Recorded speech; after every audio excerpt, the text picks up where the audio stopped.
major activity in line of English subject. I know that the pupils are also busy of the different activities, of course teachers, but still we are here, can still afford to smile. Yung kita amay, no yung. Sino ninyo kaya nagbuktaw agapang nagsimba?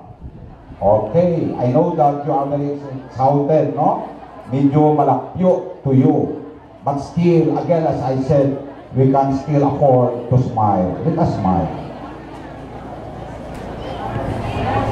Now, today is the battle of talents and the different categories in terms of English subject.